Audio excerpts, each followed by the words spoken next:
started this project and it was a very, very fuzzy idea of a thing. And it's evolved quite a bit since then. Garland, who introduced us, was one of the very first people that I talked to. And I absolutely had no idea what I was doing at the time that I talked to him. So I really appreciate that he allowed me to use him as a guinea pig. Um, Well, do you know him? we just met through Instagram. I don't even know how that works, but organically started following each other and liked each other's work. And, it just, I don't know, it just sort of happened at the right moment, So, um, and I'm a big believer in trusting the timing of things. So, I actually, in August of 2024, or summer of that year, had reached out to him and to some of the other artists that I had talked to because what I was hoping for this at that point was that it would start to sort of like organically grow into people that I haven't met before and to allow like the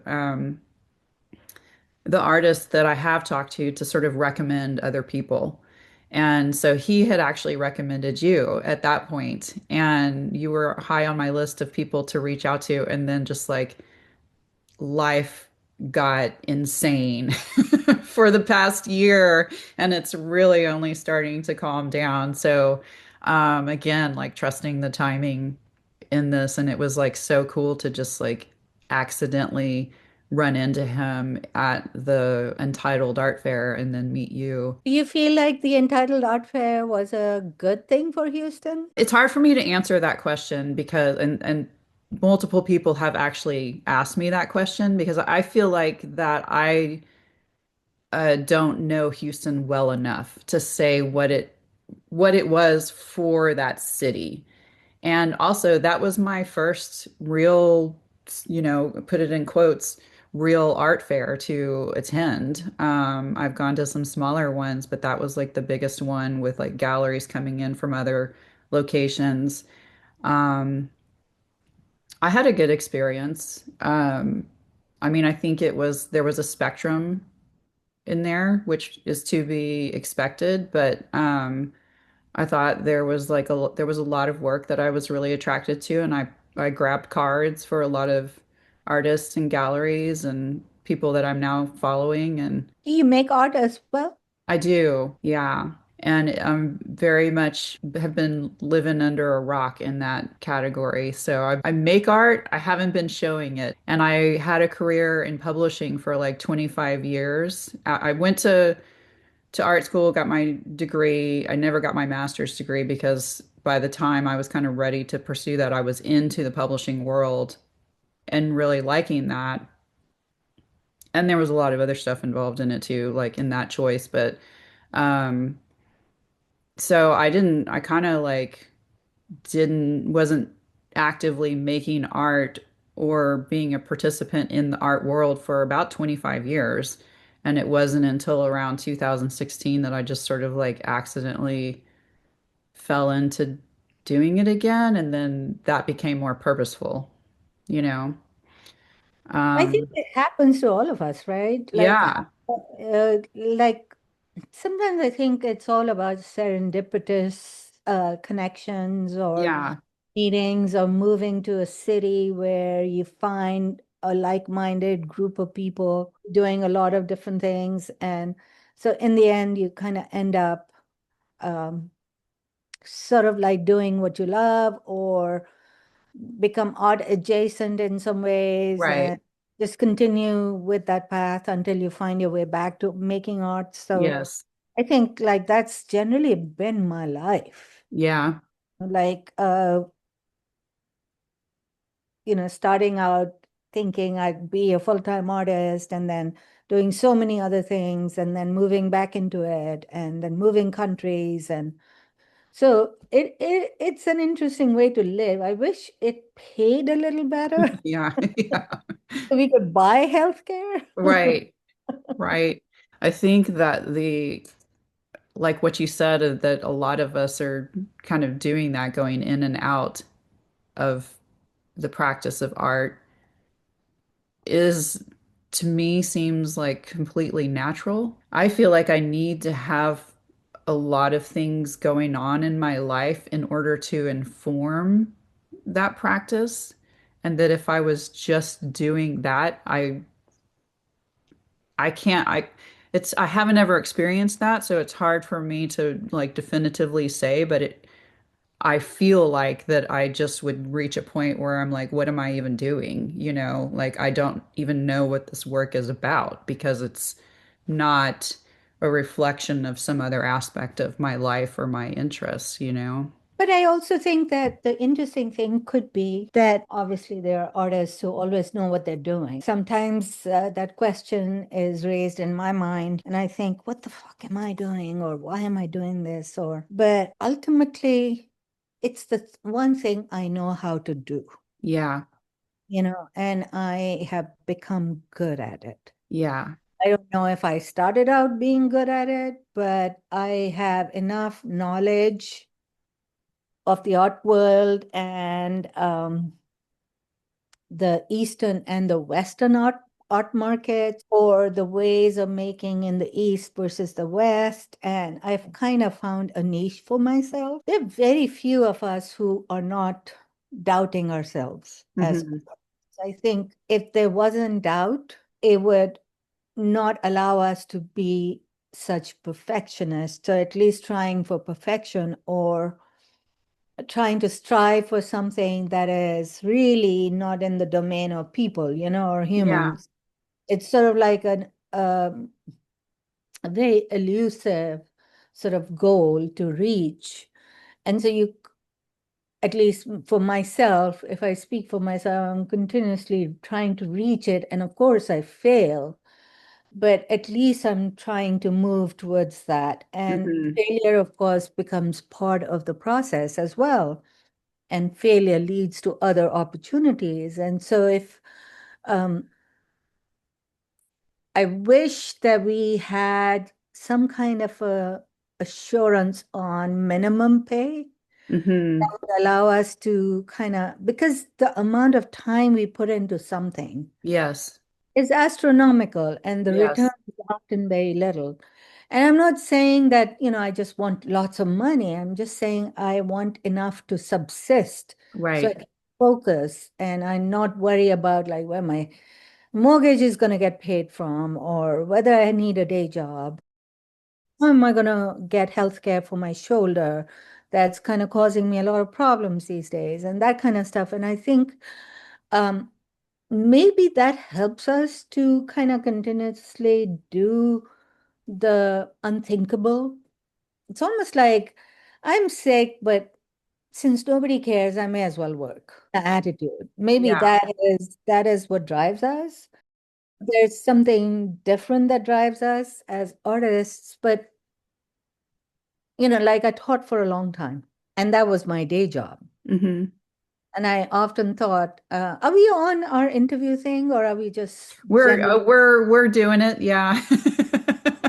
If you're okay with that, That's I mean, fine. I feel like that Yeah, everything that's that we've perfect. talked about is it's always helpful to hear other people's perspectives on the practicalities and logistics of living life as an artist, you know, Mm. um, and like building off of each other's experiences and knowledge. And then for people like me, I think who I'm still sort of working on building my art community after stepping away for so many years.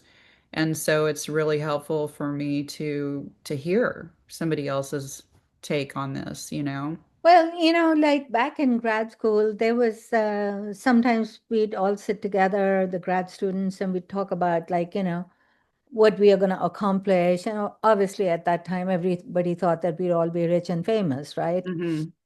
Um, I don't know if 100% of all the grad students I knew at the time, uh, overlapping me, top and bottom, meaning like people who came after me and people who came before me, kind of, I don't know if all of them are still making art. I Hmm. do know one became a priest, and like there. So life takes turns and you kind of move into the area where you can look after your body as well as your mind and soul. Yes. I felt like for me, because I don't know, I never really considered working at any other job other than teaching and making art. And that had been a consistent theme throughout. So when I moved to Houston after grad school, which was at UNT, I had done one class in Dallas. And, to tell you honestly, Dallas was not my chosen landscape, Yes. meaning con overall, not just the landscape, the physical landscape, but like the artistic landscape Yes. wasn't my a place I enjoyed being. Right. First, it was completely man-made, and secondly, it was so fragmented. It didn't Hmm. feel like, and then once people left grad school and graduated, dispersed, um, I really didn't have like a sense of community in Dallas. So moving to Houston was like the best thing that could have happened to me at the time. I started my artist residency at the Craft Center, at the Houston Craft Center. And that really helped because, there was a ready-made community there. I got a 6-month stint where I didn't have to immediately jump into life skills. So I was able to get like, they gave me $500 a month, and that meant that they were supplementing my income in some ways. Hmm. And so I was able to uh, start teaching at the community colleges and work full time at the craft center. And I think that first 6 months to a year was probably the most productive time outside of college I had. And it was a way to kind of realize that you could make a living. Although teaching as an adjunct really should not be allowed by universities because I think I mean, you're going to publish this, so maybe I should be careful, but I feel like, adjuncting doesn't pay enough to keep body and life and Hmm. soul together. Yeah. And it's the worst kind of exploitation, I feel, of educated people, people who could be doing so much more for our youth in this country. And like you can see the lack of education and how it's not promoting more Yeah. people to be, I mean, like an educated citizenry helps all of us, right? Right. And so to, and so I feel like teaching, I couldn't think beyond that, but it really did help me find my feet.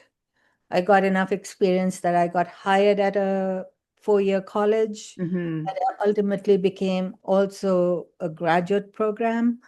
Um, but those early years in Houston and in Texas really was where I learned to be an artist, juggling multiple jobs and trying to still make work and exhibiting. Not so much exhibiting. I don't think that I exhibited as much as I could have, but like they around the same time, I think, um, we formed a group of women who'd come together and talk about art stuff and all. And there was often this um, complaint that there are no shows for women. I'm talking about early, like 2005 onwards, 2006 maybe onwards, and how limited our opportunities were. And I remember thinking, like, why don't we make our own opportunities then? Yeah. And I think the other thing that I learned over my life is that you don't have to just be creative in the studio. You can be creative about everything. You can be creative about how far a dollar can go. You can be creative about what kind of food you cook at home so you can take it to work and not have to spend money extra. Um, and then the same way, like how do you exhibit? How do you promote yourself? you can be creative about that. And Hmm. those are some of the life skills I learned in Houston. I don't know if you realize that UNT is where I went to school as well. So, and Garland and I kind of figured out that connection while we were Were you talking. before But us or after us? Because I graduated in 2004. I think he graduated a year after me. yeah, I was there before. So that was for my undergrad because again, I didn't actually get my MFA. So I was there from um, 1990 and I graduated then in the summer of 95 but I stayed in Denton until 2003. So I was in the town while you were there, but I had at that point pretty much kind of detached from art What and made was you fully detach? what's No, I'm sorry. what made you detach? Oh God, that is like such a multi-layered can of worms. It was a lot of things. So I think I felt that in the 90s, the art school experience was extremely toxic with every kind of ism that you could imagine, that was so sort of normalized, we didn't even see it or know how to talk about it. We didn't have words for it back then. Was it And more like anti-feminine? yeah, Right. there was a lot of that, and there was a lot of like internalized, patriarchal attitudes that I think everybody, including myself, had. And so there was like sort of a like holding yourself back at the same time as this very toxic sort of I'm going to use the word macho environment and there were a couple things, and I'm not going to like go into specifics, but there were a couple things with some of the faculty too that were very inappropriate and that just made me not want to participate. Mm. Um, and then just like, I don't know, like I said, it's very multi-layered and a big can of worms. I had been a founding member of an art collective called Good Bad Art Collective that I'm trying to remember the year that it ended in Denton, but it started in 93 and I feel like it went up to about 2003. But I had stopped participating in like 95 or 96 right around the time when I graduated and I loved that experience and I still have a lot of like really valuable connections with the people that were involved in that, but it was also there was a lot of uh, you know people learning how to work together nicely. I'm going to say it like that. And Well, I'm going to include I myself in that I too, think that you know. that's kind of generous because even in my time there, I think I had to deal with a lot of patriarchy. Yeah. I Even with the mean, majority of our professors being female, it was yeah. still, they were still, I felt like towing the line on the patriarchal side. Yeah. I wonder if they were even aware of it. No, I don't think they were. Yeah. Yeah, because I think Yeah. it's so insidious that it's all around you and all Yes. around all of the time. I feel like it's still the same. It hasn't really changed. Uh, Yeah. One would think that with the Me Too movement and the Black Hmm. Lives Matter that things would, but it's almost like the ism happens for a short while. It spans 5, 7 years, and then it goes back to the way it is. I sometimes wonder, I'm like, yeah, there are more women-oriented shows and there are more exhibitions that give solo shows to women. But like, in New York, you still see a lot of white men Hmm. being exhibited at all the blue chip galleries, and you don't Yeah. see tons of women. Yeah. So I do wonder if that's ever gonna disappear. You know, some years ago, I was at an artist residency in California, And I met a couple of women there who were like saying things like, burn it all down. You cannot change the way people think. And Yeah. time I was like, I'm always against destruction. Yeah. And for me, like coming from a country like Pakistan, I don't believe in burning tires and having protests that damage businesses and stuff like that, which is what Yeah. happened a lot of the times when protests happen in Pakistan. They would also become part of the larger, fire, so to Yeah. speak. Yeah. And it would affect businesses, and I couldn't go to college, or students were stuck at home. So it Yeah. had longer repercussions. So for me, I always think like destruction may not be the best way, but like sometimes I wonder if, people like us are too scared to really think what it would look like if you really started from scratch, Yeah. built it up so it's equity minded or equitable for all types of people. Yes. That you have equal opportunity, and then it is really based on how good you are. And then who gets to decide how good you are? Right. The Right. article decides how good you are, right? Yeah. Quite often. And I wonder if that's even, I recently, at the Untitled Art Fair, prior to that, I had visited Houston and I met with a couple of gallerists there. And I did not have good experiences with two of those galleries. I'm Mm. not going to name names, but they were kind of, one was really, really rude. And they probably know who they are. Yeah.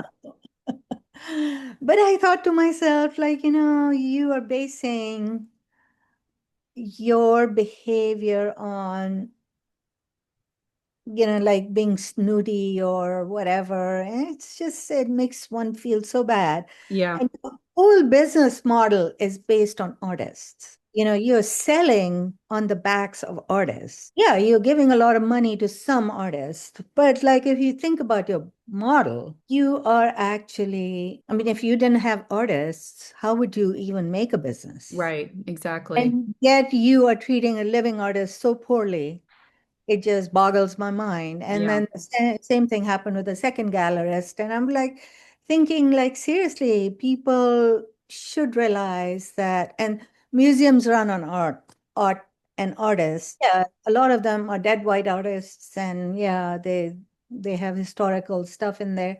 But there's a drive to improve the equity of contemporary art and art by people of color and art by women. So we can, but it'll take 300 years to get true equity in the museum scene. I mean, like I read somewhere that if you want really true equity and representation of women artists and artists of color and trans artists and this artist and that artist, and, and diverse people from other countries and Hmm. places, then it would take approximately 300 years to get there. Yeah. At the pace that we have been moving.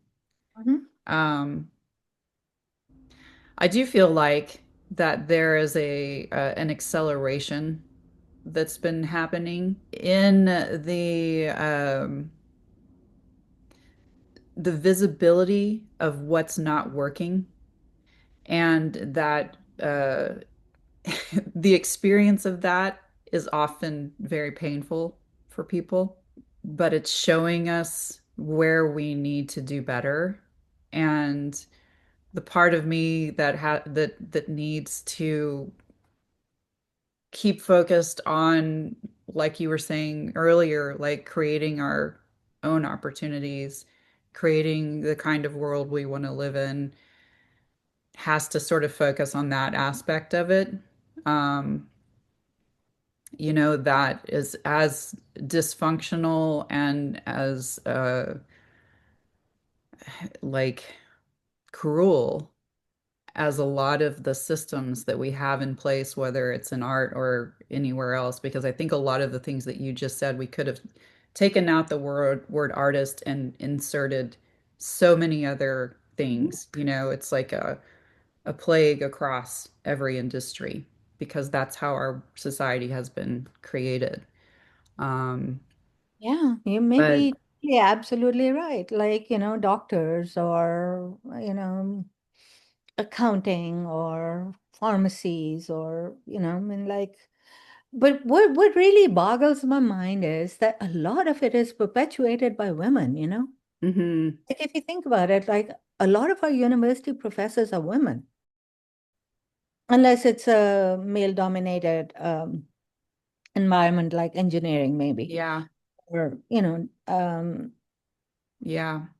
At the time I nursing. was at UNT, there was only one tenured female professor in the art department, and I never actually, my schedule never worked out to even, ha experience her as a teacher. I did have a couple of other women that were visiting professors, and I had a very negative experience with one of them because of the exactly what you're talking about, like this very internalized, patriarchal perspective that actually felt more intense coming from a woman, I think. Because they buy into it, like, Yeah. uh, the, so there's an interesting hierarchical kind of effect that happens, like, so and I read about this, so it's not like my own sort of theoretical underpinnings to all this. I mean, this is all based on books that have been published, and like, Ain't I a Woman, or Hmm.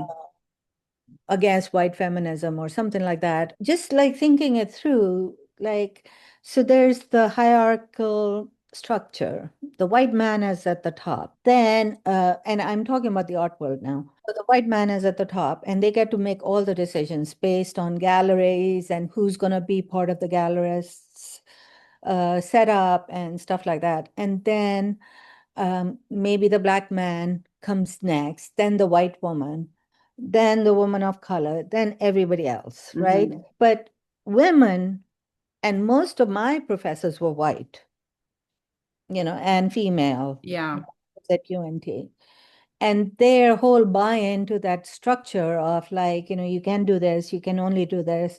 This is craft, this is fine art. If you're making fine art, that's fine, but it has to fit this model. If you're making craft, then it has, you're never going to be successful, blah, Right. blah, blah. And so it was so insidious, it just kind of settled into our minds and Yeah. going through. Yeah. And like, imagine um, how one has to fight that and sift through that silt that settles on you. Yes. The continuous I feel dropping like of, I've been living that yeah, along with many, many, many other people. but to come through it and come out on the other side and Yeah. think, I mean, you don't really have a lot of examples. One doesn't have a lot of examples of, like, women fighting the good fight and climbing out and making it all the way to the top. But, like, I'm grateful for the opportunities, and I'm grateful for, like, whatever I have managed to accomplish in spite Hmm. of difficulties, in spite of having next to nothing, in spite of having no real contacts. The other thing, I remember once I went to the CAA conference in Boston, and this was not my graduating year, it was the year before I graduated. So I wanted to experience it because I was going to job search. And so CAA is the College Arts Association, if you know. And I remember going there, and I fell in with this crowd of people, young boys, young, you know, in their 20s, early to mid to late 20s, early 30s. And we had a great time because we had a great sense of humor, and I kind of gelled with them a lot. But then I finally asked them, why were they just on the sidelines? Because I was interviewing. Hmm. I had like 6 or 7, and this could have been maybe I'm missing it. Maybe I'd already graduated and I'd gone to Boston. I can't remember. It's just a fuzzy moment there. But I remember thinking, and so I finally asked some of them, and they were from, Harvard and Yale, and they were there to also do the same thing that I was like interviewing, but Yeah. they were really interviewing. And so I finally asked a couple of them that I'd become good buddies with, and I said, like, why are you here? You're making fun of everything. Hmm. Calling at the meat market, and you're just like on the sidelines. And they said, well, as soon as I graduate, I'm going to have a job. I'm from Yale or I'm from Mm. Harvard. And I thought to myself, Jesus, and I've been spending my time wasting it with these people because Yeah. they have a great sense of humor. Yeah. And I forgot the priority, I forgot my goal of looking for a job because I am not in their category. Right. And they made it very clear that they don't know Yeah. what as I have to work. I'm a woman, I'm a ethnic woman, I am a transplant, I'm an immigrant, and I'm making work about women. Oh my God, that would Yeah. never fly. And I remember thinking to myself, all of the kids that I was hanging out with, and they were so fun. Hmm. I must admit that I had a great time. Yeah. They were well traveled, so they knew where I came from. They understood Britain, they understood Pakistan, they understood. It was like their education was so vast and so much better than mine in Texas in that respect, like of knowledge of the world. I mean, Texas is pretty inward looking, I think. And so it was an interesting moment of reckoning for me to realize I cannot do what these people are doing. I Yeah. need to be searching. I need to build a life. I Yeah. cannot take time to enjoy myself because I have neither the money nor the contacts nor the gravitas nor the backgrounds nor contacts that many of those kids knew famous artists, and it was like this moment of realization that you are not in that category, girl. Yeah.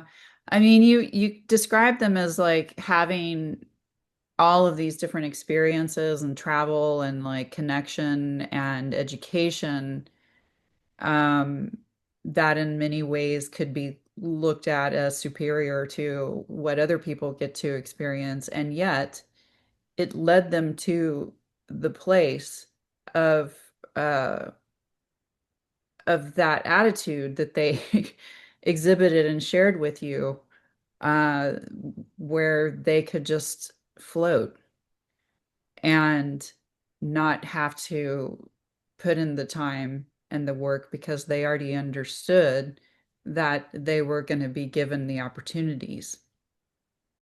And to accept that on the backs of all of the other people that aren't getting those opportunities, I think is the really, really telling part. That That there's really, because there are people who have privilege, but that recognize like that it comes at a cost from other people. And so you can do things, to try to give a hand up at the same time you're trying to change the systems and structures that put you into that place, from the inside.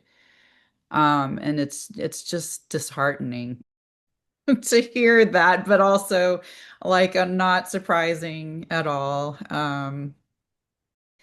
that was the Yeah, saddest moment of my up till then. It was like the moment of realization that I'd spent the money for an airfare. I was staying at a friend's house, like Howard Square area. So it was a lot far from where the conference was being held. So I had to hmm, take transportation, bus, train, and it was freezing. So I kind of realized I wasted my time there.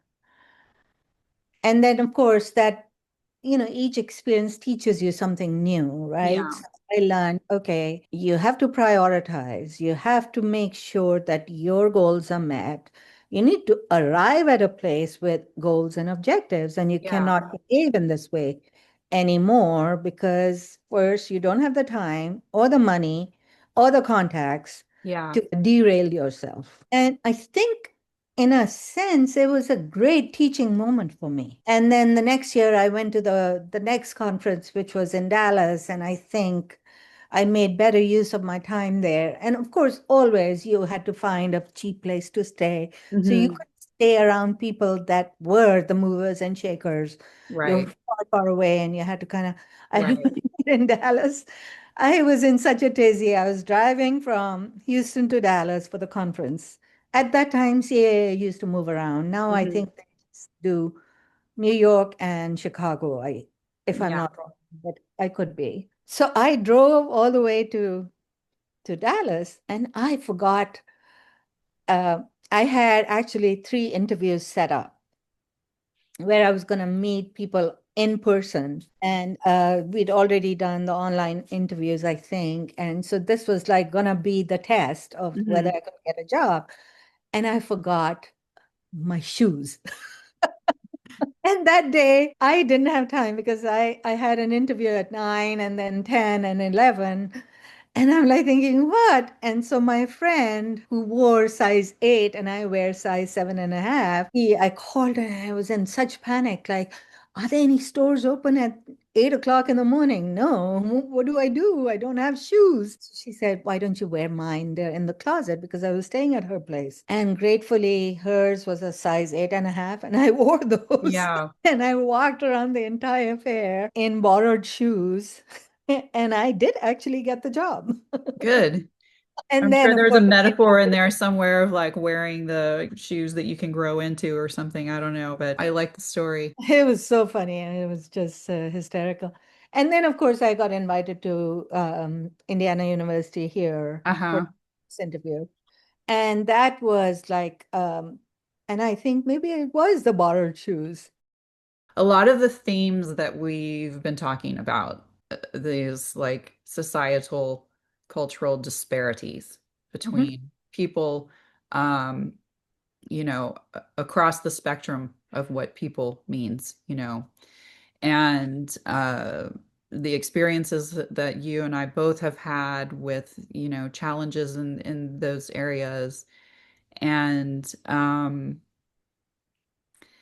there was some things that I was looking at your artist statement on your website, and there were a lot of things that kind of jumped out at me. And one of the biggest things was that you do have these like polarities in mind as you're working in creating your artwork. And I think you were not speaking so much to your painting, but you were describing like some of the sculptures and installations that you've made that are making use of these different materials like the steel cubes and pyramids and whatnot, and then cutting out the different motifs and using then light and shadow as a material, as well as the space that it's in as a material. And so that it has these changing experiences for people depending on how they move through that space. And so I wanted to ask you about that specifically. And we've gone into a lot of that helps people kind of see what your thinking and your experiences have been. I'm wondering if now can you talk to a little bit about how those things come out in your artwork, and when you're conceiving of an artwork and creating, how do those themes like work their way in for you? Well, I think what I would start with saying is that lack of equity has been part of my life, Hmm. growing up in Pakistan, and then moving to the US as an immigrant, both had issues that were connected to being either a legal alien or a female. So I experienced discrimination in both areas. Even now, like sometimes earlier today, I was dropping off a check at the bank, and the woman was looking at me strangely, like, how can Mm, and I could see it in her face, even though yeah. she didn't say anything, but her wanting to confirm. and look at my ID and, like kept looking at me again and again to ensure that I was the right person who was depositing this. And it just has always, almost through my entire life, been um, this contradiction of knowing I'm capable, but having to prove myself constantly. Hmm. So that was my experience in Texas when I was going to university. Like I Yeah. had to explain to people who I was, where I was coming from, and the dearth of knowledge about East and Southeast Asia is just phenomenal in this country. I just Yes. cannot believe how limited people's knowledge of geography is of the Hmm. rest of the world. And so I think in the beginning, it became about talking about myself and telling people where I came from because I hated to have to explain every critique, why and what and how and why I was doing what I was doing. And the limited knowledge in the faculty as well about other parts of the world was also telling. And one would imagine that, if you have a student who is from Cambodia, say, for example, you may want to look it up a little bit and understand what their culture is about. So you can talk to them in a more legitimate manner, maybe, Hmm. or at least try to understand where they're coming from. I never felt that that was part of my graduate college experience. I was often told by people, I should really look at all the way Euro-Western artists and how they make work. And, maybe I should try to make work like that because nobody understands what I'm trying to do. And so it's like, but this is where I come from. Yeah. This is what it's all about for me. Yeah. And you tell me to make art that comes from here. Right. Doing that, yet I am not satisfying your requirements. So once I left grad school, and I think I started getting a better voice in my head, and I was able to decipher between the the sounds that other people made and the sounds that I had in my head. Yeah.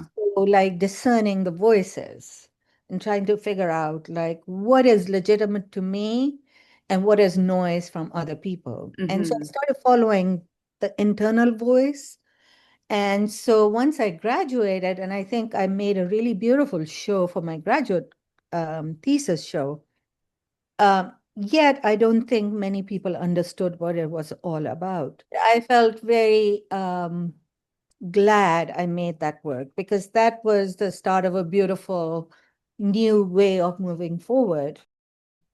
Moving forward meant also that I got into the artist residency at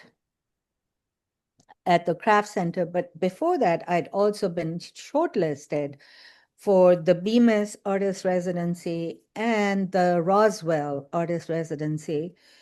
And of course, I didn't get those, but that was sort of like a validation of what my work was standing for at the time. Hmm.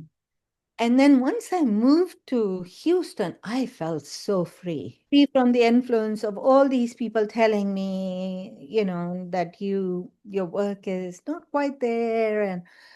And so then I started really, and I think the thing to understand is that at the artist residency, it was 6 months long.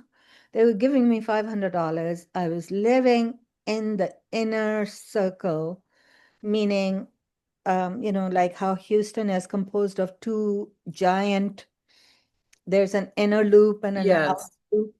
So I am living inside the inner loop. Hmm. And so the community is tight. There are lots of artists there.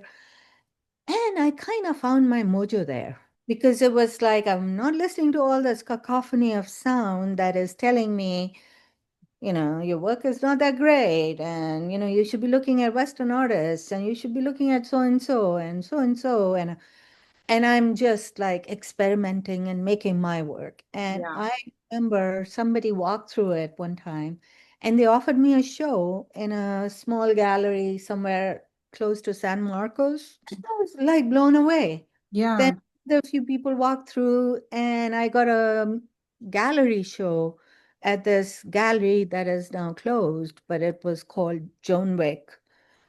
And they trusted me in giving me the show at the time. And I'm like thinking, wow. Oh, the validation started coming in.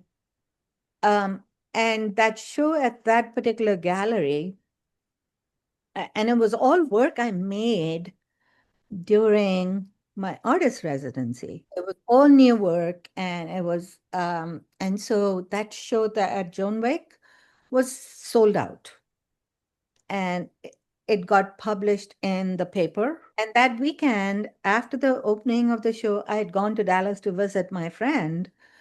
And I didn't know all this is happening back here. And my friend sends me a picture and says, "You're on the front cover of the news." And guess who I was with?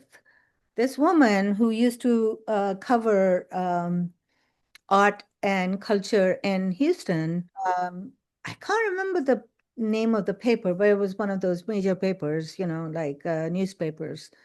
Um, Dario Robleto. I don't I know. was I don't He know. is an amazing artist, and Okay, I'll have to. he's been doing it way before me. Okay. He was already being shown at, I think, Inman Gallery or somewhere, very important gallery. And I'm like, I'm blown out of the water. I'm like Yeah. thinking, geez, this is all entirely my own effort. And it got written about. So people started writing to me, and it was just like one of those moments where you think, okay, I listened to here and I got there. Yeah. Yeah. And I think at the time I was trying to make, and this was the initial period of my life here in the US after college, learning how to be an artist, paying for myself, trying to adjunct at multiple colleges around Houston. Um, but internally, I was starting to figure out like what my work was about. And I think it was about the contradiction of life. Contradictions abound every single thing. Here I am, a talented individual making work, yet I can't sell it. The contradiction of life. Like, Yeah. talent doesn't equate to money, Right. or talent doesn't equate to jobs Yeah. or grants or any of that stuff. And so I started thinking about like, what is it that I'm trying to do? And I think it there was another element. I didn't want to denigrate my own culture. And that was something that some people used to tell me, well, if you're going to talk about stuff like this about women, maybe you should talk about it from that perspective. And I'm like, actually, that's not true, because women are mistreated in this country too. Yeah. So it's not just based in Afghanistan or Pakistan or Yeah. Iraq or somewhere like that. It's everywhere. It's I a mean, global yeah, it's problem. a global issue. Hmm. And so I'm not going to denigrate Pakistan Hmm. because, women get raped there. Women get raped here too, all the time. And so that was one decision I made, not to denigrate the Pakistani culture. And I think if I'd done that at the time, maybe I would have had a better, faster upward swing. But I just didn't think that it was true. Yeah. And so I kind of focused on other issues that relate to um, the contradiction of life, life and death, or strength and weakness, or and so the work that I started making around that time was initially about women and how they had to deal with all this adversity or adversarial behaviors. But then it became about space and how public spaces are often occupied by male energy and private spaces are about female energy. And so how does one make that apparent in the work without it being figurative? Right. So abstraction is really hard to kind of pinpoint in these larger themes. Like, Hmm. how do you convey the sense of, the sense of inequity through this kind of abstract way? Yeah. And so it took a long time to kind of continue to think about it. Like, I'm making abstracted work, but it's conveying all these things. And at the time, I think when I lived in Houston or Texas, it was connected to the idea of literacy. I was very concerned about conveying the fact that, you educate women and that will lead to much more prosperity. And so a lot of my earlier work was about that. Like, Yeah. if you've seen some of the archives on my website, some of the earlier works had circles that I would stitch and leave open, and that was to allow light in as a way to convey the idea that literacy allows light in. And so from that, as I got the job in Indiana and I moved here, um, actually, I was so grateful at the time that I got the job, because 2009, the recession started happening, and by 10, it was in full flow. And I was, making art and teaching art. No doubt Hmm. it was difficult because I was teaching 6 classes the first 2 years throughout the semester, like the year. And then your expectation, because I was on a tenure track, so that meant that the expectation of having exhibitions and shows and making work was just as high as Yeah. teaching and curriculum development. And I just put my head down and I worked. I think I Hmm. didn't look up until I got tenure. But during that time, what I would do is I would send out applications for shows in the winter and the summer. I would start a project in the summer, early summer, when the vacation was about to, like in the early part of summer. And then I would work on the conceptual parts of it. And Hmm. then for the rest of the year, I would just make the work. So I wouldn't have to think too hard. And Yeah. of course, as you were making it, I mean, like the planning changes, and like there's a project that I made called Rites of Passage. That took a whole year to build. I think I made it in 2009 and exhibited it in 2010. But it took a whole year to build because there were 100 pieces and I was embroidering every single piece. And just the sheer volume of time required to make that work. There was another project that I made called My Folk Tongue, and that took an entire year because I was cutting each individual letter by hand. I knew about laser machines and I knew about that, but I wanted to do it by hand. And Yeah. so I made that work entirely by hand. And so, like, that's how I survived Indiana. Yeah. What was the material that you were using? That was all paper. So, my degree is in fiber art. So I used to dye and use wax and, do all those uh, wax resist and stuff like that I used to do. That kind of petered off because when I moved to this studio where I'm at now, I didn't have a sink. So Hmm. I am like looking to put a sink in so I can kind of improve my working structure so I can actually go back to making fiber work. But I continue to use embroidery and beading. So Hmm. surface embellishment is very much part of my work even now. But the dyeing part, the dyes and the dyeing and the marbling and all that, it's been a while since I've used all that. And I, of course, switched to pattern. I mean, I did surface design pattern all the time when I was in grad school and after because I had access to water and sinks and stuff like that. But once I moved to this particular location for my studio, the sink was in the house. I had to run in the house and, Hmm. do so timing kind of got off. So I did Yeah. use some of the textile processes that I um, normally use to create the paper first so I could use it in different ways. So then I switched to pattern and started making pattern, and that led me to patterning on steel. And that then tied into the whole idea of contradiction and making this beautiful work of art that is completely cut out with motifs and patterns from East and South Asia and Northern Africa and Eastern Europe and Right. Southern Europe. And I'm like making all this wonderful patterning. So my need for pattern kind of was Yeah.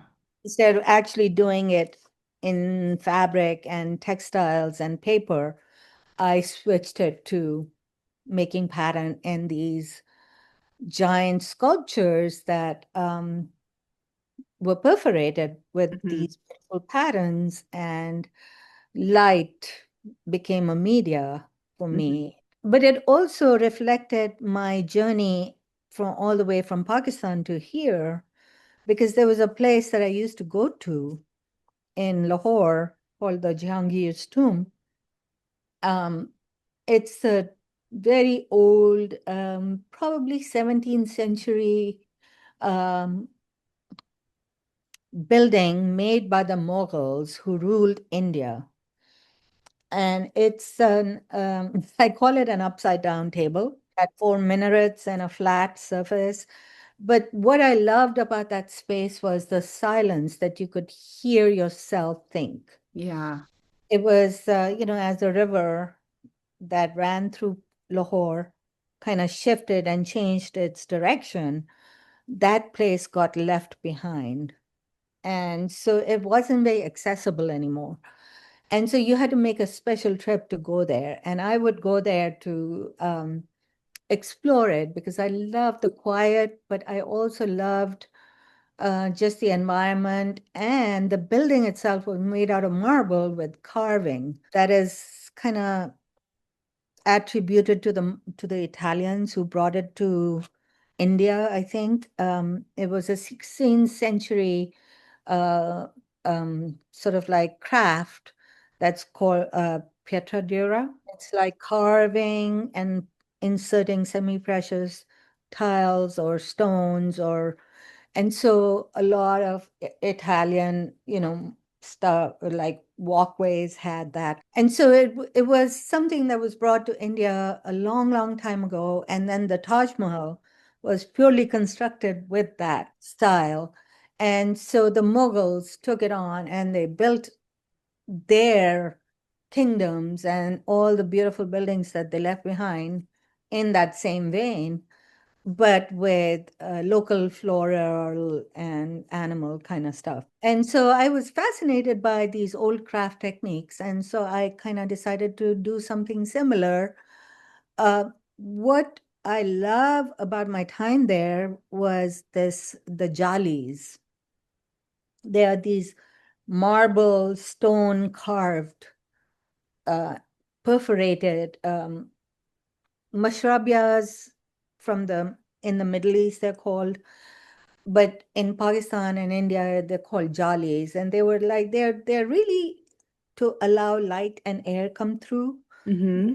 Such a hot continent, and so it allowed for the light to travel, but also the air to travel. And Okay. so Yeah. you have these jalis as ventilators. So the air would travel through. And of course, the building itself was constructed of walls that were 2 feet thick. They kept the cool in and the heat out. And so this particular space, I was so familiar with it that I would go there quite often. And I loved the jollies. And so I was aware of them then. But then when I moved here, that space, of course, I didn't go there as often unless I'd go back to Pakistan to visit. And then this thing started happening in my work where I would started to cut out and insert stuff in it and then stitch it. And that was something that I was doing as like a healing process, maybe. But then that thing became the pattern in these steel structures. So in a sense, I'm creating the jalis, and then where do I bring the light in? What if I contain it inside the space that I've created? And once Hmm. I put the light in, I realized that the entire space becomes the gallery. And that was also the beauty of it because the itineration of people walking through that space kind of put them in this mixture as well. And Yeah. so it became itinerant. So it's static, it's itinerant. And then the idea of like raising and levitating that cube, the first cube, it was like, if you think about it, like how religious dogma tells us to rise above ourselves, to be better. What if the feminine space that I create allows us to do? So it was sort of like a reaction to religious dogma and how most of the monotheistic religions sort of think less of women. I mean, priests are not allowed to be women. Maybe in modern times now, maybe that's changed, but the Catholic religion still doesn't allow for priests, I think, right?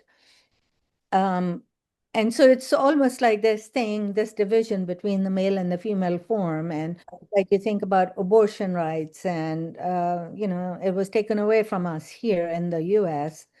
And so all these things are kind of flowing through my mind about like, what does it mean to create a space that is purely feminine Hmm. and yet allows everybody to be part of it?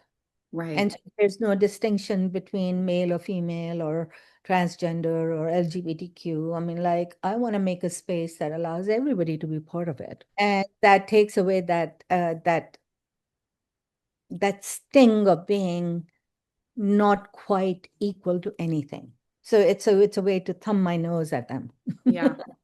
I like that earlier you were talking about the all the experiences in grad school kind of led you to a place of like discerning what your own voice was and listening to that inner voice and letting that come out as your artwork and your approach to life, which is as it should be, I think. And your artwork is actually kind of literally reflective of that with the light, coming from the internal source outward.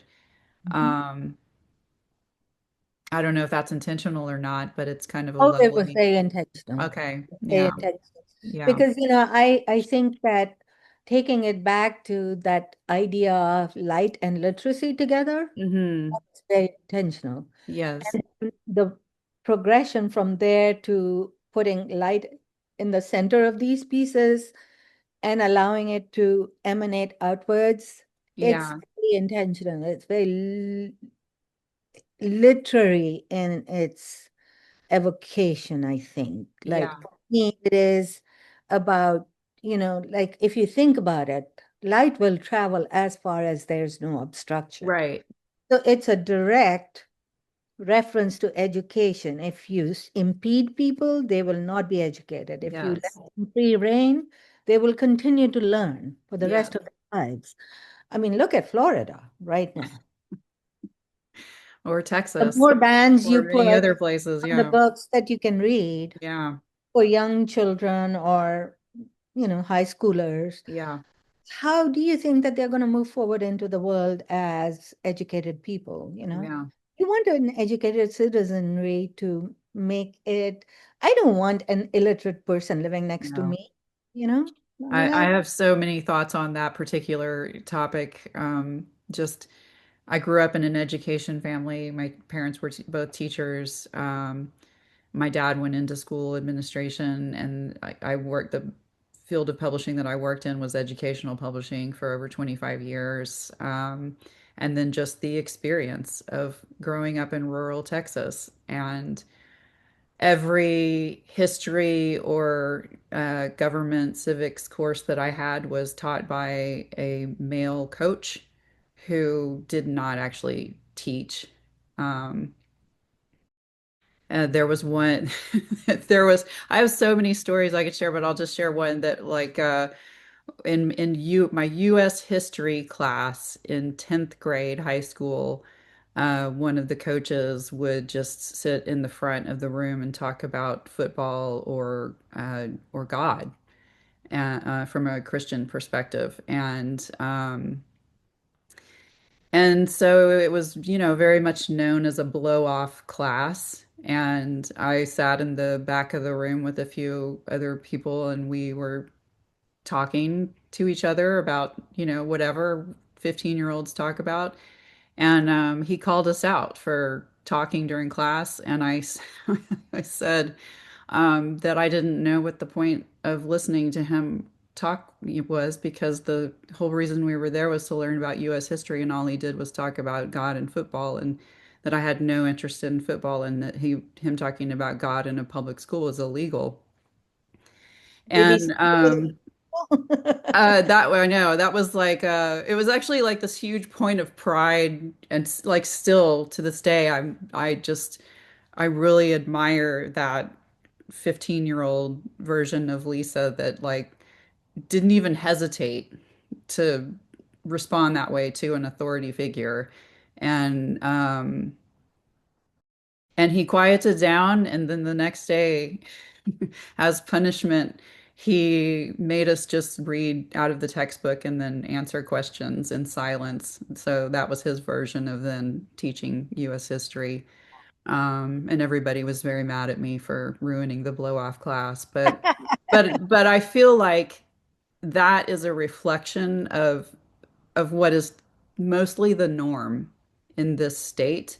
And the fact that we now are in the place that we are in politically, and all that entails into people's lives, is because people don't know how it works, and they don't know what has happened here, much less anywhere else in the world. Um, and there's a part of me that feels like at sometimes that was by design to create an ignorant, uneducated populace. And I'm not using the word ignorant to be insulting. I hope that people don't take it that way. It just means that you have not learned something. So, Well, I can assure you that I totally 100% agree with you because Pakistan being the way it was, hmm I mean, they didn't have the resources to educate their citizenry. So ignorance rules that country. And you can see the autocracy that has followed it through its inception. You can see the same thing happening in so many different places where the citizenry is semi-literate, like, or maybe they are just listless, that they are apathetic and they don't want to do anything. And I think America has gotten to the point where we have become so apathetic about stuff that, um, I think, so this is my take on the US. I think it's sort of like if you go back to the Roman times, what did they have? They had spectacle, right? hmm To divert people from their misery. So they would gather the Colosseum. People would gather at the Colosseum, and then they would have these games where human sacrifice was part of it, or yes, whatever, right? yes, But they would fight each other, and they would have these games and chariot races and this, that, and the other. America has an exact same thing it where does. sporting events are are spectacle. hmm Like rather than putting money in cultural events where we get to know each other, because this is such a melting pot, Yeah. understand the cuisines and the geographies and the backgrounds of people. We put hundreds of thousands of dollars at universities in our sporting events and those big coliseums that we built here. There's the Lucas Stadium here in Indy. So much money was spent on it. And when it came down to putting money in the library, hmm the downtown library, people were bitching about it Yeah. because they Yeah. wanted to put money in the big stadium Right. versus the library, where people can go in and get Wi-Fi for free, read books for free, I mean, there was no contest in my mind to Yeah, pay for the library, but people were complaining about the taxes and why are we building a library when nobody goes there? right. People go there all the time, of They course. do. Yeah. But it was just this contrast. So I think America is all about spectacle. And the bigger the spectacle, the more inclined they will be to forget about their ills and woes. The healthcare issue is a big, big issue, Yes. and we are just skirting around it. Yes. Yeah.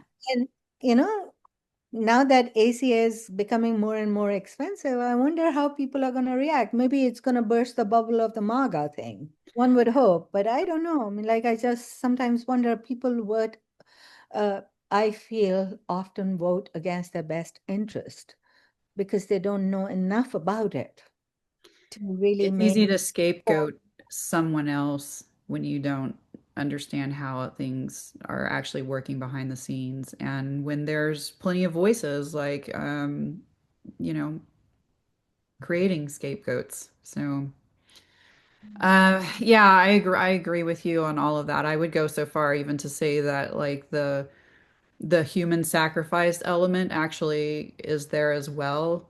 It's often fictionalized through our entertainment and extremely violent games and media. And I hate to like be the person that like harps on video games and violent television, but I just think it's gotten to a really insane proportion. And that it's also being reflected in like our draw towards like true crime dramas and then just the news. Like the sensationalism of the news is actually a form of Cable, entertainment, yeah. a distraction and spectacle, you know? But like Um, our tendency, and then do you realize that America has exported all this to the rest of the world yeah, alongside of their fast food industry? yeah, yeah, So now when I go to Pakistan, I can go and eat McDonald's yeah, at McDonald's. And I think to myself, like, so people often ask me when I go back to visit, would you like to eat at McDonald's or Pizza King? Pizza Hut? Pizza Hut. So they have these big restaurants with Pizza Hut and Dunkin' Donuts and so and McDonald's. And I'm like, I don't want to eat food like that. right. I want to eat the I don't local want to eat that here, food. much less anywhere else. Yeah, And it is a quarter of the price when yeah, you order like a rotisserie chicken, cooked on or a grilled chicken, hmm, so delicious with spices and all that. Instead of going to a McDonald's to eat, like, ooh, yeah, I mean, I wouldn't eat it here, let alone there. yeah, So it's sort of like, and I no, I mean, all power to people who love McDonald's, of course. I'm not trying, I mean, I just think that it's not very healthy for a middle-aged woman. So right. No, it's I'm not going to eat not it. healthy generally for anyone. If we're going to be honest about it. So one of the things that there were a few things that you said in there. One of the things that kept coming up in my mind though was in when we're talking about perforating the steel cubes and pyramids and whatnot, and the light coming through those and those very intricate patterns and like creating these feminine spaces, the material of steel itself having no traditional association with femininity and actually, having the opposite. And I'm thinking of the Donald Judd stuff, that like that whole period and his peers and like using the materials that they're using as this new form of like American uh, industrial material that's also very like macho and masculine and whatnot, and that you've sort of like like literally poked holes in that with your with the patterns that you Physics. created and shining your light through that. Again, I don't know if there's any intention there, but it was just definitely something that kept coming to mind of like, It was again very intentional. You know why? yeah. Because like, I don't know if you've had this done to you, but I have had slights towards my art and me and my person and being a legal alien or now, naturalized citizen or whatever, my accent, the kind of ways I think and Hmm. do, the slights kind of made me fight back in that Yeah. way.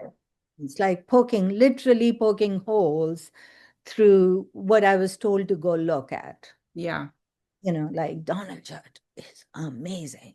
Of Yeah. course, he's amazing. I love his work. Richard Serra, amazing. Yes, of course, he's amazing, but I'm going to do what I think is Yes. amazing. Well, and so it was a way to thumb my nose at Yeah. it. Yeah. I'm told to look at Euro-Western artists, but reclaiming it to make it mine, Yeah. like Robert Irvin or who are the light artists from California? Um, Robert Irvin, or what was the other guy's name? Flavin? Are you? And Flavin, Yeah. like the Um, big Richmond Center in Houston. I used to yeah. go all the time. He put tube lights up, and he Yeah. called it material. Great. Yeah. Anything can be material. Right. Anything can be material. And so I chose to do that. Light can be material. So I may chose to do that. Steel is a material, and I'm going Hmm. to poke holes in it. And it was Hmm. it was just a way to sort of reclaim that which was not by rights mine. Yeah. And also the patterns that you're using are often Islamic patterns. They're based in Yeah, and that was historically. the other Yeah. thing. The Hmm. Islamophobia is so intense Yeah. in the country. I mean, like, recently we've seen a lot of it coming out Hmm. from very, very rich and wealthy people for the Yes. mayor of the New York. And it's like, he's Muslim. I don't know, he's Yeah. going to bring the Hmm. Sharia there. It's so stupid. It's like the Islamophobia, the phobia against Jews, the phobia against Mexicans. It's like, can this country learn that they have to let these differences go to be united, to be better? Yeah. And And that those so differences are actually the thing that define who we are and make us stronger and better, you know. Um, I think it's also the fact that this country was formed on the basis of genocide, oh yeah. then slavery, and much of the wealth that you see in these old families and these old institutions comes from both of those things. Hmm. And so if people want to move forward, they need to know about it. Yeah. But they'd rather look away and think about, I mean, like that's the Mothers for Liberty or whatever, Women for Yeah. Liberty. I mean, that's their whole motto, is to avoid looking at what causes all these problems. And so for me, I mean, like I think I like history. I listen to it, I think about it. Um, for me, I think it's important to understand where we come from so we can do better. Hmm. I agree. Yeah. So Absolutely. There was another part of what you said when you were talking about, and I don't remember exactly what that art form was called, that you were talking about came to India from Italy, the it's called marble, pietra dura. It's an art form that was actually invented by the Italians. Mhm. and then was influential enough in India that the Taj Mahal reflected that. And you talked about I actually wrote it down. So uh, these things that we've just been talking about with the light and the shadow and the materials and the idea of like being original versus derivative, and the you said that they mirror the post-colonial quest for originality and purity and ultimately circular geometric pursuit where primary form can only be imagined and never captured. And there's so much in that sentence. Um, but I was just sort of observing that when you were describing that the effect of different cultures influencing each other when people from different places come together and meet has just enormous historical precedent in all directions. Totally. Um, and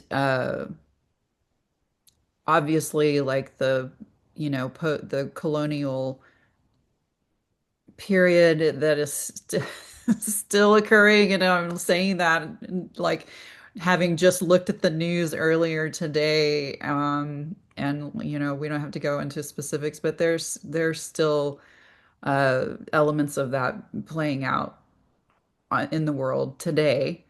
Um, the difference being, like cultural domination of the culture that's like incoming, I guess, is what I'm trying to say. Um, and so knowing that that has been like a something that has informed your work, and you talked about a lot of the experiences that you've had, you know, uh, living in different places and being an immigrant, and then also that deep historical practice of different cultures informing each other. Um, and I Like don't know if we can just like unpack that a little bit. it's going to take forever to unpack, I think, but like, appropriation is part of cultural exchange, right? Hmm. Like when you look at the Silk Road that went to the east, and the Europeans are trying to find greener pastures so that they could bring wealth back. Hmm. And so they started bringing back things that didn't belong to them. Yeah. And they took them, and then they started taking humans as well and bringing them back as workmen. So, like India at the time of the British colonization lost a lot of human beings to indentured slavery, servitude, not Hmm. slavery, but they were indentured. They were supposed to be paid off, yet they never received payment. A lot of them ended up in the Caribbean and in Jamaica, for instance. Like you have a whole cultural food group that Hmm. is based on Indian cuisine. So I think appropriation is part of the game. And now that, with the internet, that is really something that's going to continue to happen. And you may not even know where Hmm. something originates and where it ends up. But we continuously strive for authenticity. We continuously strive for um, utopia, in a Yeah. sense, because we are looking for the original. I made the original. Well, everything in the world has been done previous to Hmm. us. We are regurgitating what has happened in previous centuries by picking and choosing what we, with our talents, can make. So the journey is continuous. And the appropriation is continuous. I think the only thing that is missing from our ability to appropriate and steal is we don't give credit to those people that may have come prior to us who have done something similar. So, like if you look at the Alhambra, it was constructed by multiple people of various backgrounds, Jewish people, Islamic people, Christian people, I mean, like it was a hotbed, a cross-cultural kind of thing. Moors came in, and the Jews were there, and the Christians were there. So the Alhambra was constructed out of multiple sort of ideas. It was also based on climate and what kind of weather was rampant in southern Spain. So like if you think about it, it was a moment in time when all these forces came together to create this beautiful environment. The environment was appropriation. It was appropriated from various backgrounds and cultures. So if you look at it as a space, as a place where exchange happened, it was a very successful exchange. Hmm. But we tend not to acknowledge that cultural exchange much in the rest of the world, because we are so scared of giving credit to somebody. Right. Like Picasso never gave credit to the masks that came from Africa that he was looking at when he was making his paintings. Right. But if you go back and look at the Benin sculptures, you can totally see the influence in there. Yes. Like who else did that? What was that guy's name who gave syphilis to a whole entire island? Okay. Gauguin. Yeah. I love that that's how you just that like we can just distill it down to the guy that gave syphilis to an entire island. Let's also mention that a lot of the people that he was interacting with were what we would consider children or, Exactly. underage.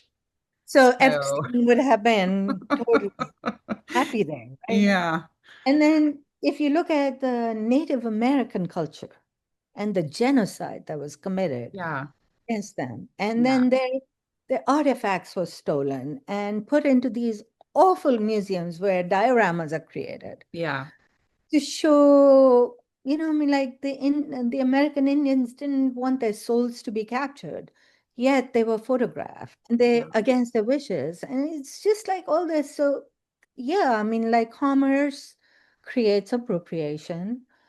People thrive on commerce, but you don't steal from other people, or I mean that should be the motto. We don't Hmm. steal, we buy.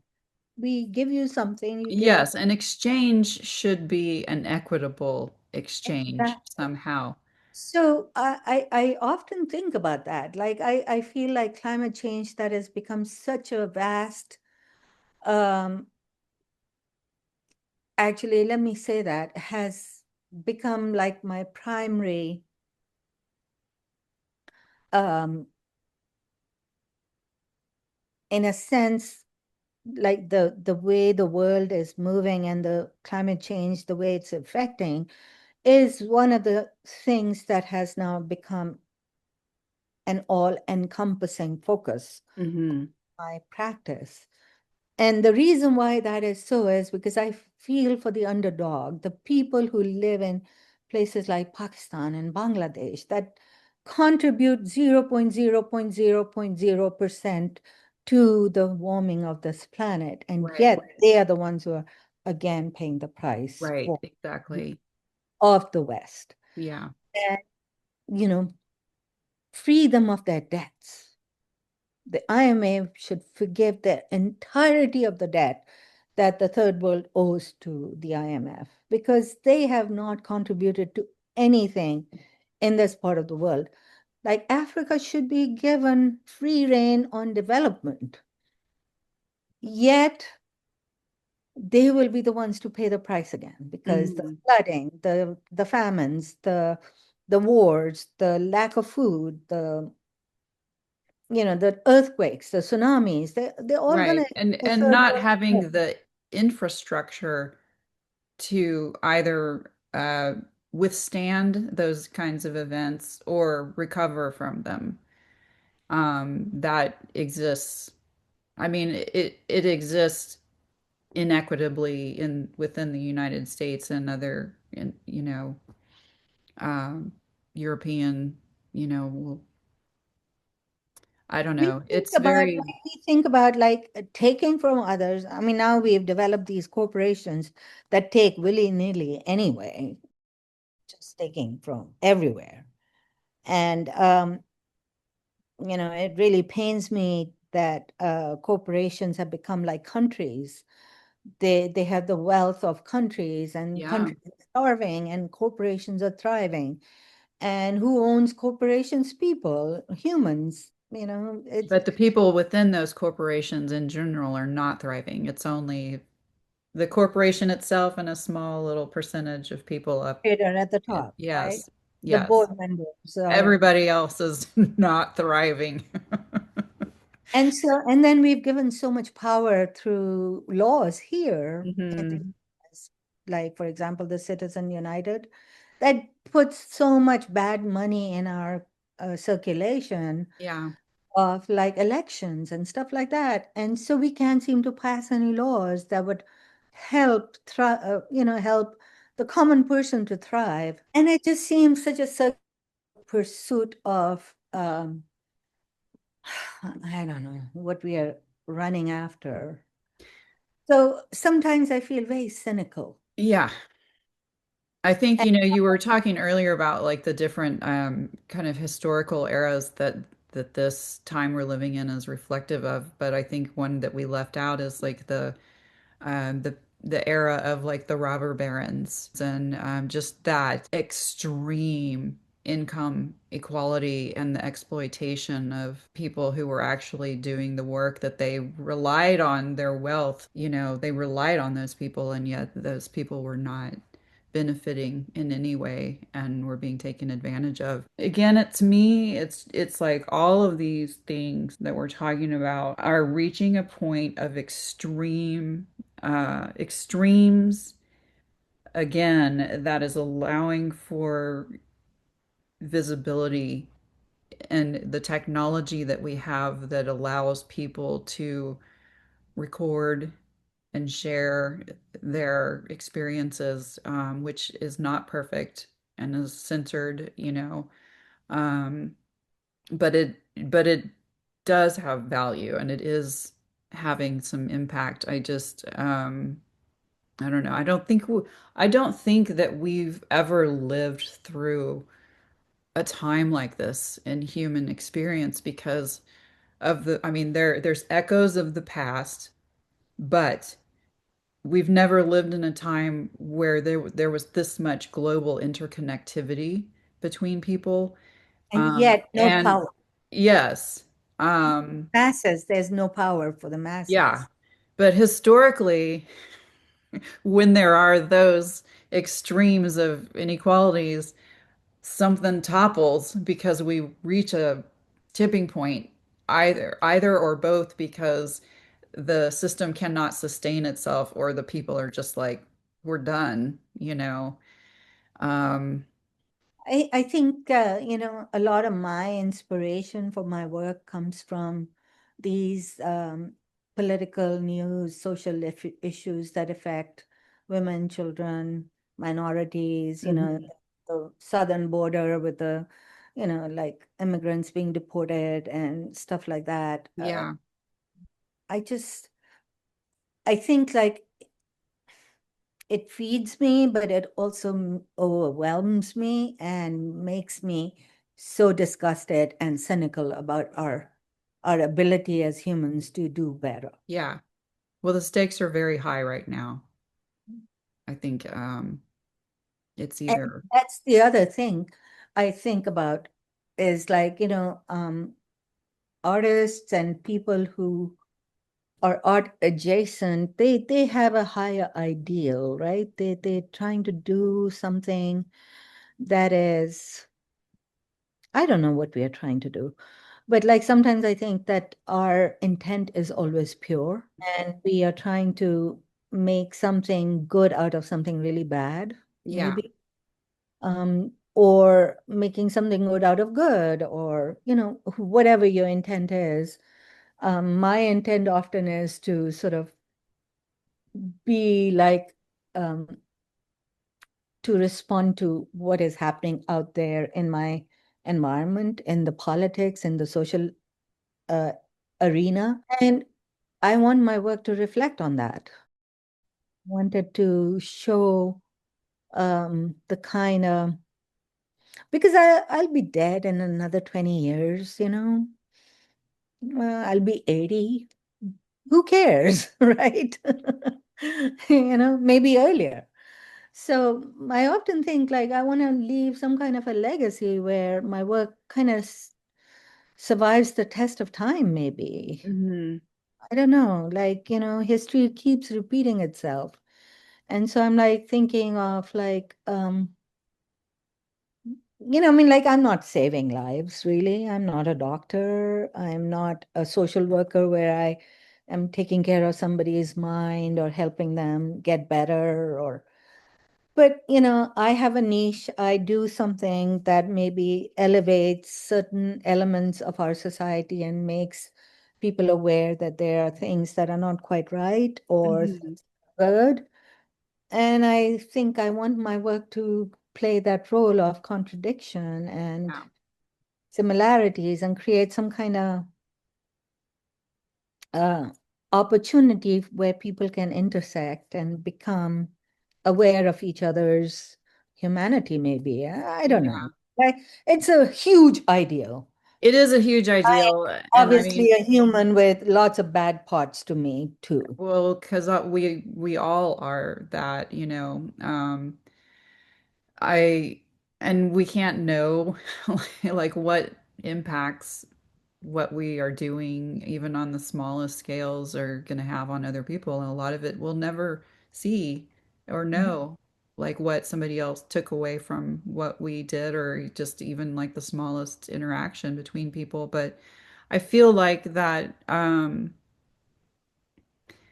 just the mere fact that you're doing it and Mhm. that you're doing it from a place of listening to that inner voice and acting with integrity, aligning to what that's telling you, as opposed to all those expectations and what the voices are saying you should and should not be doing, um, allows people to see the world through your perspective and experience, and it also gives them permission to do the same for themselves.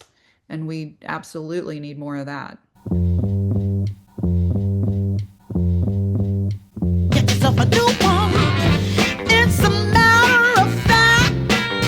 Hey, I expect I can't tell you that.